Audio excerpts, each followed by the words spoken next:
To introduce our next speaker, Ireena Vittal. She is an independent director on the boards of some of India's best companies and has a great and deep insight into how consumers are likely to go from where they are today, particularly bringing knowledge on the table on two subjects that she's worked a great deal on, agriculture and urban development, both in India and in emerging markets. She's also co-authored several studies relating to both the subjects, agriculture and urbanization. She's a BSc in electronics from Osmania University and also a PGDM from IIM Kolkata. Please put your hands together for Ireena Vittal this afternoon. Welcome. Thank you so much for inviting me. It's both an honor and a pleasure to be here today. And my topic, the topic given to me was an interesting one. It was called Coping with Change. And I thought a little bit about what it meant. And I thought the best way of talking about this was to start with some of the questions that I have been asked in the last couple of quarters, couple of years, by entrepreneurs in India. And I'm sure some of these are familiar to you, and perhaps some of them are not. People talk about a new bar. My consumers go on. People talk about volatility. There's nothing today like a monthly volume which is predictable. Every year we have a new change. Every quarter there seems to be something new. How do I run my business when India has become volatile? People talk about margins being under pressure. There is a crazy new game in town. There are many more players. A lot of them are playing with private equity money. So some poor Canadian retired person is funding discounts in India. How do I compete? And people talk about transitions. My son is now educated. He's not so interested in my business. He doesn't think it's sexy enough. What do I do? So maybe some of this resonates with you and maybe some of it doesn't. But to me, coping with change is about what you and I feel when we think about our businesses. And so I thought I'd talk to you about three things. One, what is changing in India? The four forces that are visible. Second, what is the new game that's emerging? 6 or 7 things that one is seeing players do as they adjust to the new reality. And third, what could perhaps you do Monday morning if some of this was relevant for you? So let me start with the first, which is the four forces that are visible in India today. The first one of this is clearly rising demand as the economy grows, as the country grows. The simplest way of understanding India is by this income pyramid. This is how I've thought about India for 20 years, and this is still relevant today. And let me take you back a bit in time to take you forward into the future. If you looked at 2005, which is what this pyramid shows, there were about 204 million households in India. On an average, households in India used to be about 5.4 people per household. That's changing now. Urban India is 4, rural India in part is 6, and in other parts is 5.4. But for an average, it was used to be 5.4. And at that point in time, the Indian household used to break up into a structure which looked like this. The top, which is called globals, were very, very few, 1 million. The real excitement in India was the 10 million that was coming up. And these two, 11 million households, was where most of the consumption was. The bottom, 136 million, are the really poor people. And these people continue to remain poor. They're smaller in number.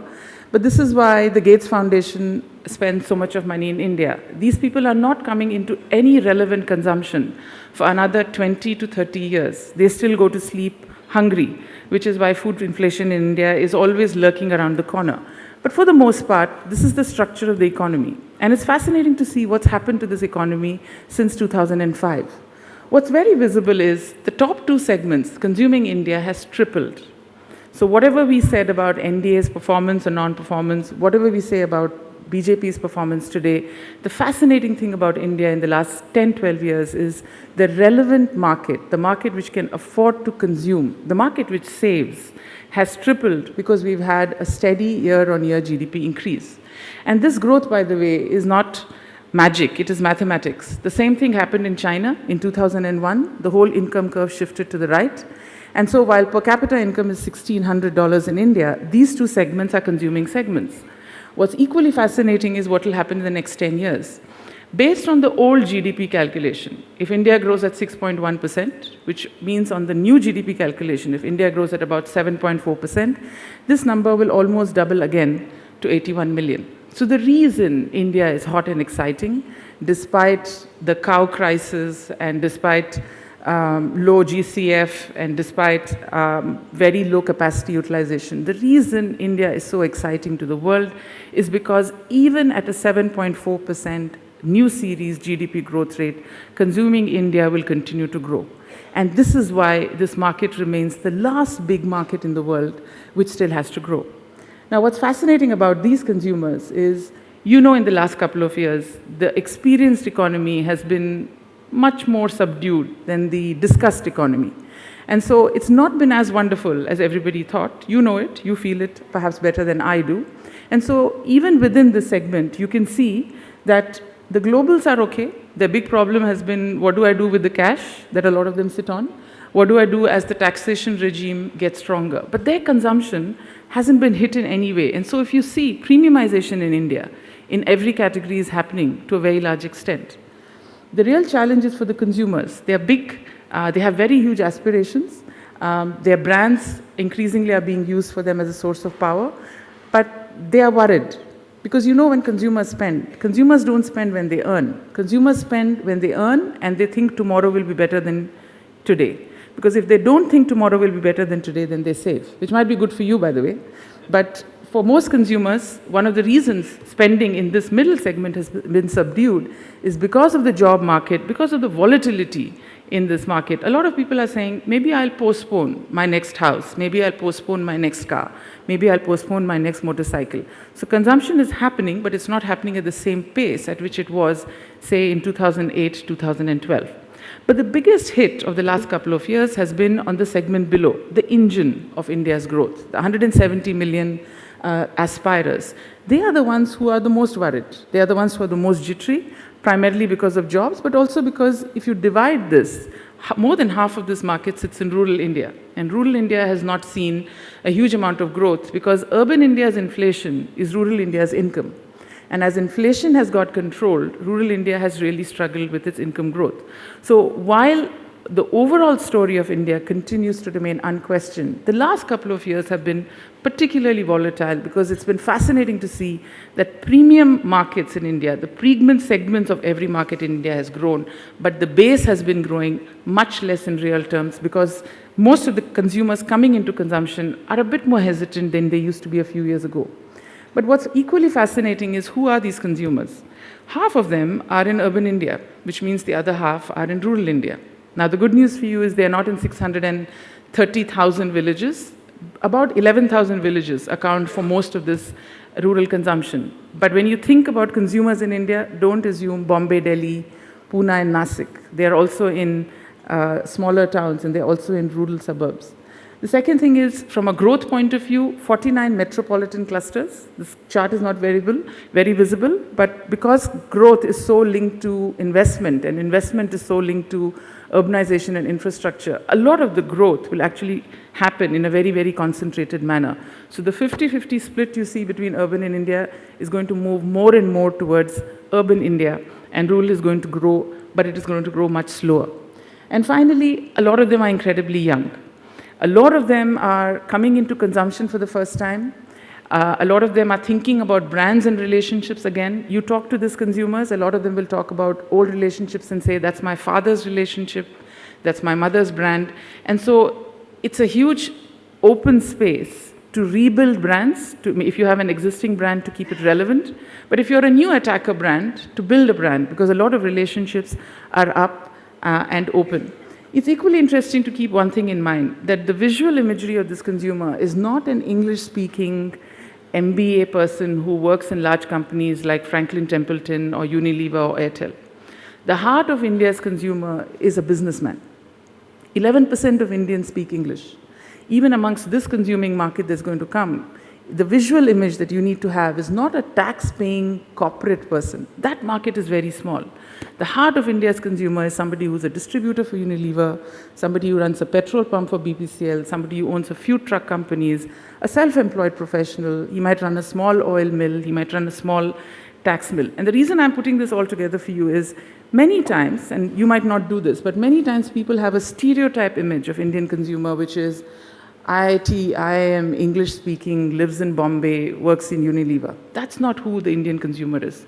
The heart of Indian consumer is a self-employed professional, gets along very well in English, but perhaps is comfortable in his own vernacular language. Also, very strong community connects in his old community, lives in 50, 60 towns, and has very different sources of trust than the old consumer, which used to be the Calcutta bandbox guys or the Bombay and Delhi corporate guys.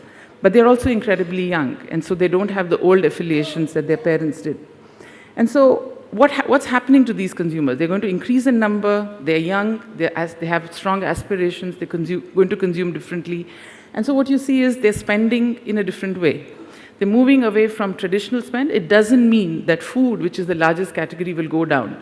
In terms of absolute spend, even food, which is about 40% of household spend, will increase. But as percentages, it will go down. And what this really means is, in pretty much every category, it is still day one of the growth of this market. This is perhaps true even for you, though I don't understand your sector very well. But in every category, whether it's hotels, hospitals, education, travel, of course food, apparel, shoes, automobiles, in pretty much every single category in India, the real market is ahead of us. We are still in day one of the growth of most of the categories. So point number one, which is driving excitement in India and to a large extent creating challenge in India, is that the consuming households are growing. The short term, there is some amount of concern, but the long-term story of India is totally intact. Second, there is huge growth, day one, in most categories. And finally, this is a young market where new brands, new categories, new relationships will be built. And so when you think of India, yesterday's market or what you have today is interesting and relevant, but it's not necessarily sufficient for tomorrow's growth. Most of the growth is ahead of us. Equally importantly, when you think about the consumer of tomorrow, he might not look like the consumer of yesterday because many more segments are emerging. And as the segments get larger, the game will be about playing in multiple segments simultaneously rather than focusing on any one single consumer. The second force that's visible in this country is the consumer decision journey is changing. Now, this is a big jargon. It basically means how consumers buy is changing. And a lot of it is because a new channel has got created. And this channel is the online channel. I just want to show you two numbers that look at the number of smartphones in India. 220 million in June of last year. And in 1 year, it's 340 million. It's still a very small fraction compared to China. China has 2.5 times as many smartphones. We'll get there in the next 3 years. And then look at the second last column from the bottom. 45 million regular 3G, 4G data users have gone to 120 million in the last 1 year. Now, what's the implication of this? The implication of this is not that smartphones are growing, not that Airtel and Jio are in a battle. The real implication of this is there are many, many people in India today who are getting online. And as they get online, the way they think about buying is changing. If you think about how consumers buy, the old model, which is in blue at the top, used to be you made consumers aware of your product. They were interested, they tried your product, they bought it, they became loyal, they stayed with you. There is a whole new step that has emerged in purchase, and that is search. Even in a market like India, for those of Indians who are in online, perhaps most of your consumers, 85% of Indians today will search online before they decide which store to go to. They might not transact online, but which store to go to, which restaurant to go to, which brand, which model to buy. And I know of a brand in India, which is a beautiful brand, a services brand. They had everything right, and still they were losing consumers. And when they did a whole bunch of research, they realized it's because their online presence was so weak that when consumers searched, they didn't even fall into the consideration set. It was not about pricing. It was not about brand. It was just about relevance. When people talk, earlier you would call up a friend and say, what's the new restaurant in town? You do that, but you also check out Zomato. And so one of the things to realize is that consumers are buying still. A lot of them are still buying in-store because India is a very low-trust society and we don't trust unknown people. But the way consumers are buying everything in India, products, services, marriages, there is a new step called search. And unless you win in that step, you're going to struggle to get enough of the consumer base. And that's the second big trend in India, that there's an extended customer decision journey. Search now comes before awareness, and if you want to be relevant to your community, you have to win when they search for you. And there is a new word of mouth source. I mean, remember, we are a very, very low trust society. The only two societies in the world which trust each other less, or as less as India, are Black South Africans and Chinese. And because of that, word of mouth matters a lot in our society. There is a new source of word of mouth, which is the online communities. People rate. People look at ranking. People look at what people have said about you. And most people who talk about others talk about them when they are in pain. So you need to make sure that you also have positive endorsement for you. But new sources of influencers and word of mouth creators have arrived in this market. And finally, in India, this will continue to remain true for the next couple of decades till we become a high-trust society. So that's the other thing that's changing for most entrepreneurs. The way you access your consumers, who your consumer is changing.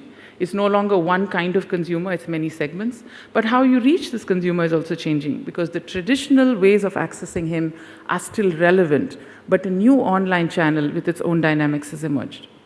The third thing that's changing in India is growing competitive intensity. Now, this country has always been about entrepreneurs. The heart of this country has never been government. The heart of this country has never been multinationals. It's been Indian entrepreneurs. They have always driven the growth of this economy. And what's equally wonderful to see is that the next generation is actually as excited, if not more excited, to be entrepreneurs. For now, there is more than enough capital. In fact, people will tell you there's much more capital than there are ideas. And so a ridiculous number of companies are being supported and being invested behind, 99% of which will die, and as the game is. But fintech, for example, is really hot. Food is currently very hot. And so you're going to see many more players trying out totally new models.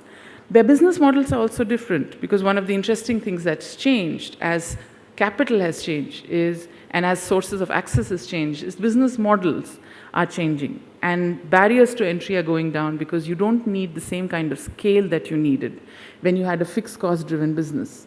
And so you are entering, and for the next 5, 6, 7 years, till capital becomes rationalized in the world, we are going to see a large number of new entrants coming in, some of who will survive, a very small minuscule, as it happens everywhere. But the rest of them are going to play at the marginal cost of their cost, and a lot of them are going to create a whole amount of pressure for your own margins. They're also going to take talent away. So the implication of competitive intensity is not that the consumer will switch.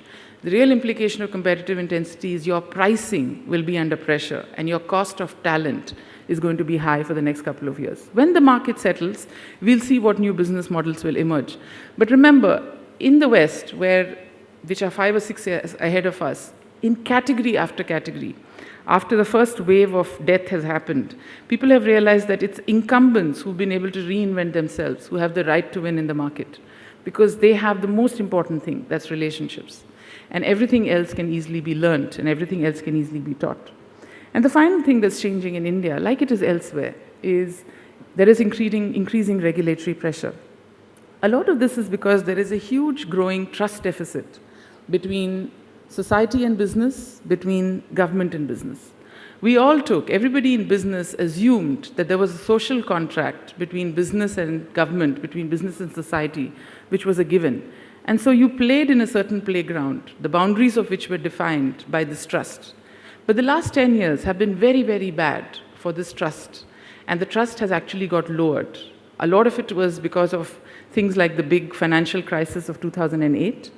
A lot of it in India is because of NPAs. You talk to the government, and the government says, we know who are the chores. We know, this is what Raghuram Rajan said, that the companies go bankrupt, but the entrepreneurs don't.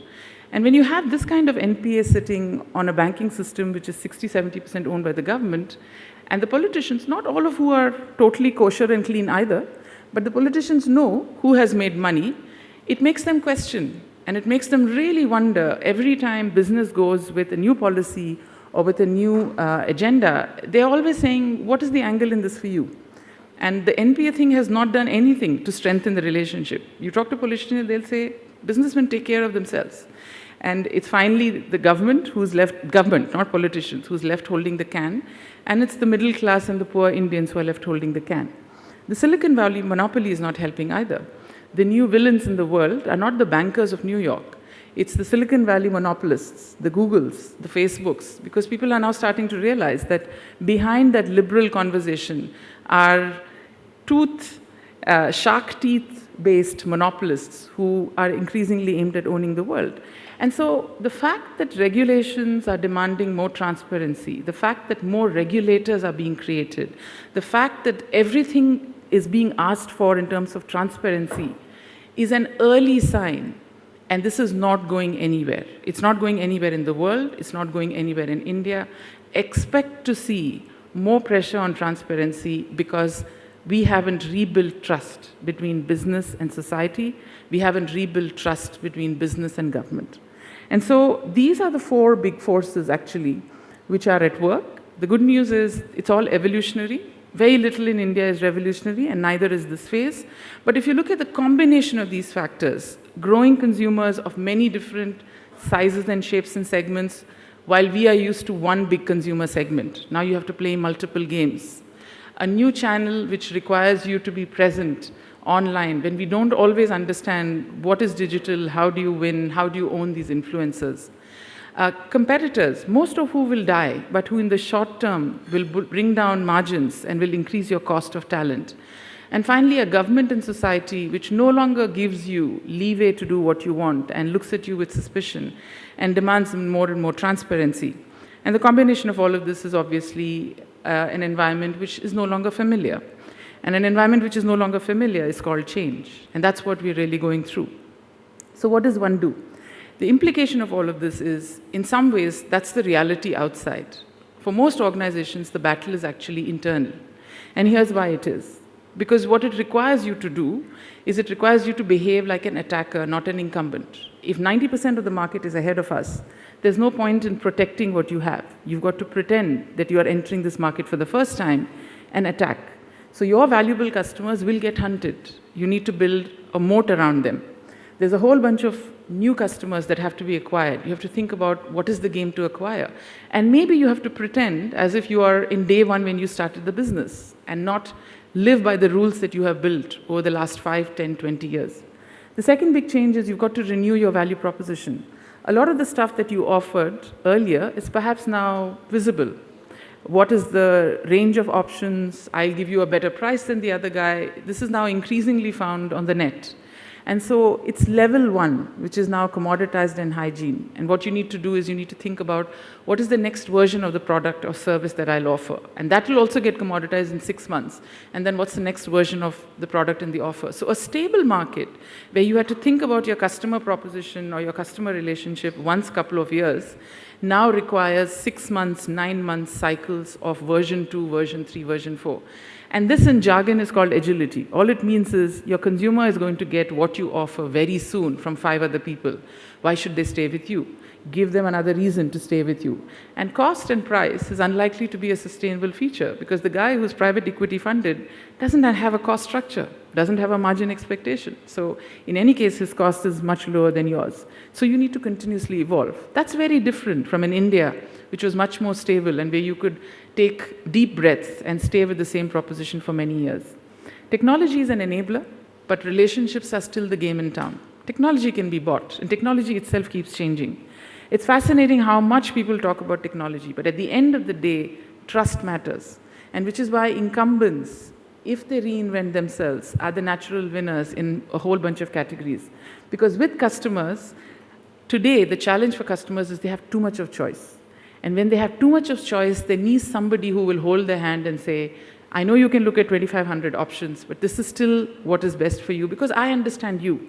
I understand what your risk profile is, I understand what your needs are, and let me help you navigate choices. So consumers don't have an easier life. Consumers have a visible opportunity to negotiate prices down, but they're actually much more confused because more choice creates confusion. And in this process, if you have much more choice, you have much less trust. Anybody who owns a relationship has the right to still be the winner. So technology is an incredible enabler, but it's not the panacea for success. It's still relationships. And finally, margin models need a revisit. Some of us, and I'm not talking of you guys, some of the incumbents have got fat and happy. You assume that you will have a price increase of 1 to 2% year on year. Those days are gone. You need to think about a price cost squeeze of 1 to 2% year on year. You need to think about productivity from technology, but you have to think about a new way of collaborating with an ecosystem, to think about natural owners of pieces of your business and then hand it over to them. Margin models in every single category, whether it's property, whether it's food, whether it's airlines, whether it's telecom, have fundamentally shifted, not just because of technology, but because the way the ecosystem works has fundamentally changed as transaction costs have got lower in the world. So while the world outside us is changing in terms of consumers, channels, regulations, and competition, the real change is inside organizations. Because you've got to now think about your game differently. How do I behave like an attacker? You've got to think about reinventing your proposition more often. You've got to think about using technology to rebuild and strengthen relationships. And finally, you've got to think about a different margin model. So how does one do all of this? When I was invited to do this, I went and spoke to 15 different people who I think have done a good job of reinventing themselves in India. And there seem to be a few common thoughts that I thought I'll quickly share with you. The first one is, it is a new game. And the first big decision a lot of them seem to have made is, where do I place my bets? You're not going to win every segment. By the way, the good news for you is there are many more segments which are large enough. But you've got to place bets. The bets could be geographic. If you're already in a city, then the best is segments. If you're already in segments, then the best is community. For example, a steel player who I think has done a fantastic job decided that they have a particular product in steel, by the way, right? You can't get more commoditized than steel. And they had 16 different users of steel that they found in Middle India and in East India. And within that, they've chosen 7,000 customers. And their basis of choice, other than whether this guy will pay back my money, which is obviously important when you're working with SMEs, was, do these guys belong to a certain community?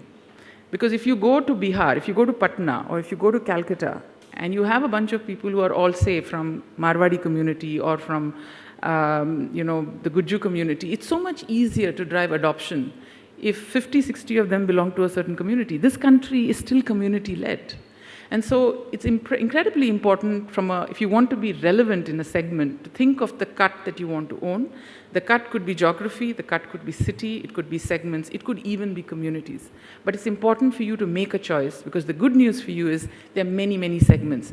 You don't want to do an AK-47 and sell a little bit across segments. You need to own some segments and own them big. So the first thing is making choices. The second thing is redefining category. It's very different to say, I will send you a safe computer versus selling you a patch. It's very difficult to say, I'm going to do delivery for you. So for example, I spoke to a bunch of distributors in Bombay for a FMCG company. And in the last 6, 7 years, they've gone from about 80 crores to 800 crores in turnover, each of them. And what was fascinating was to see how they thought about their business. So they said 8 or 9 years ago, we used to think our point was we had a certain geography in Bombay. We would cover the outlets, A+ outlets every week, A outlets every 2 weeks, B outlets once in a fortnight, C outlets not covered. But that's changed now. What we've moved to is, using technology, we've decided that we are not only about breaking bulk. We now offer 4 services for which you get money. We help our customers think about what range they should carry, because we can help them decide what sells and what doesn't sell. We help them manage inventory, because we can say we can come and do a special drop for you during Diwali. Don't take a position early on, which means the credit we've given in the market has also dropped, because we are doing many more drops. We've changed the way we are thinking about peak management. And finally, we are helping them change merchandise. So they don't think of themselves anymore as distributors. They think of themselves as people who are helping their customers do asset management. And by the way, because of technology, the scale and the play that they have is much bigger. So you've got to think a little bit about, what business are you in? Are you in the business of breaking bulk and delivering goods? Or are you in the business of making 500 customers turn their assets better, because you have their data and you can tell them what to buy, when, and how to merchandise? You've got to think whether you're selling a patch which helps you protect your data, or you're selling a safe machine which you switch on 365 days, all 20 people in the network, and WannaCry will never hit you. They are two different games, depending on whether you sell a product or you service a need. And a lot of players are starting to revisit this and say, what business am I in? Am I distributing a product, or I'm helping a guy have a happier life when he retires? The third thing is a visibly differentiated service platforms. And what this really means is to think about any product feature that you offer, you've got to be a bit like Apple and say, this is version 1. And 6 months from now, I'll have version 2. And 6 months therein, I'll have version 3. And don't introduce a product feature when you cannot see a version 2 and version 3, because you know your competitor is going to copy it within 3 months. And so you need to have enough customer insight, which basically means you need to speak to 20 customers every month and say what's on your mind. But you need to think about what is it that you're offering in much quicker cycles and think of versioning them, because it's only when you're differentiated that you'll be able to make some amount of money. Fourth, paranoid about cost. I have never seen, Indians have always been good about cost, but I've seen version 2 of cost paranoia emerging. And it's not just about, I will run my business with 2 people and I won't have air conditioning in my office. It's about productivity. I will pay a person 10 times more than I've ever paid somebody before. But you know what? He's going to make me so much more productive. People are revisiting business processes. People are revisiting how they think about digitization and thinking about cost in a fundamentally different way. And then finally, very quick, reach still matters in this country. It's still an unmet market because so many customers are still not reached. And most people are thinking about direct, how do I reach customers directly? How do I create options for customers to help themselves, self-serve? I don't know if you know, but this new generation, their fourth preferred choice is talking to somebody. The first preferred choice of buying something or resolving something, especially resolving something or getting information, is self-serve. The second one is they want a mail. The third is they want an IVR. If this doesn't happen, then they want to talk to a person. So the consumer is changing. He is very, very comfortable with doing self-serve. And you need to think about where, based on the margin structure of your business, how are you responding to how he wants to engage with you and with your business? And then finally, in India, in China, a local insider with a stable team always wins. Because it's a low-trust society, if you stay in a place for year on year on year, you build a positive word of mouth, you belong in a certain community, you're able to offer them new versions, not necessarily cutting edge, but good enough, you will always win because there is so much of value in this country for trust. So it's not rocket science. I wish I had a silver bullet. I wish I could tell you there's dramatic stuff people are doing. People are not doing dramatic stuff. People are just saying, I've got to have a new business model. And it's a whole bunch of small things. Some people are doing all of this. Some people are doing some fraction of it. And the real question is, what does this mean for you? The thing that struck me was, I think I got the wrong topic. I don't think this is about coping with change. I think this is about managing growth. And the real issue for me is actually a mindset switch. When India is going through churn, when the manthan is happening, first the wish will come out. First the poison will come out. But then the good stuff will come out. That's what is happening. This market is churning. And if you think about managing growth, the first big choice is actually, and this is going to sound very loosey-goosey, but the first big choice is actually an emotional decision, which is, and it's not a logical one, it's about your mindset. Do you look at this market and say, this is a tough market, I have to change? Or do you look at this market and say, this is a big market and it's my market to lose? That switch is incredibly important. Because what you see is where you get to. And if you see chaos around you, you're thinking about coping change and de-risking yourself.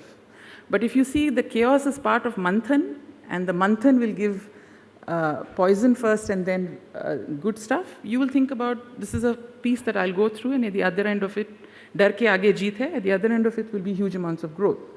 And so to me, the first big switch is actually an emotional one. The mindset of, this is about growth, this is my market to lose. And the second one, a decision that perhaps all of you will take on how big do you want to be. Because if you are at the start of a market, then you will jump as high as you want it to be. To me, this is the first big decision. You can't take it today, tomorrow. You'll take it when you're emotionally ready. But a lot of people who are reinventing themselves are starting with a recommitment or otherwise. And if you're not committed, it's okay. You've run a successful business and maybe it's time to do something else. But it is an emotional choice. And once this is done, you potentially start with where the business is, which is your portfolio. And I don't know your business. I'm not talking about Templeton, Franklin Templeton, but I'm saying this is where most entrepreneurs start. They start with, what dhanda do I have? And it's really about, it's not about changing it, it's about growing it. And so what you have, your portfolio today, you protect it, you lock in existing relationships, you move them up the curve. The portfolio of 12 months out, which is adjacency, you use your current portfolio to get 40% more or 60% more. And then the third thing, which is 2 years out, you place a few bets. You do all the three things today. It's not that you do the third piece 2 years out. But you know that to get into new categories, to get into new services, there's a learning curve. It'll take you 1 year, 2 years, 3 years. And so you'll bet on it today, but you'll bet it assuming out of 5 bets that you place, 1 will be a huge success, 2 will be colossal failures, and the rest of it you'll just about break even. So you manage your time, and you manage your capital, and you manage your people's time on these 3 different horizons that you play at the same time. How do I ring fence my current core and uptrade them? How do I grow adjacency using word of mouth? And then how do I place a few bets? And once you have a sense of this, then you pick and choose which of the others make sense for you. So to me, coping with change is actually about managing growth. And this is an exciting market. The real question is, how much do you want to do in it? And if you are ready to do something about it, then it's actually not rocket science. It's a series of small steps that you'll do. And 3 years later, when you look back, you'll realize that your business model has evolved. It has morphed bit by bit. And the business you run looks very different from the business you had 5 years ago. But it's not going to be overnight, and it's not going to be a silver bullet. So I wish you well. I hope each of you is as successful as you want to be, and you make a lot of money in this fascinating market of ours. Thank you.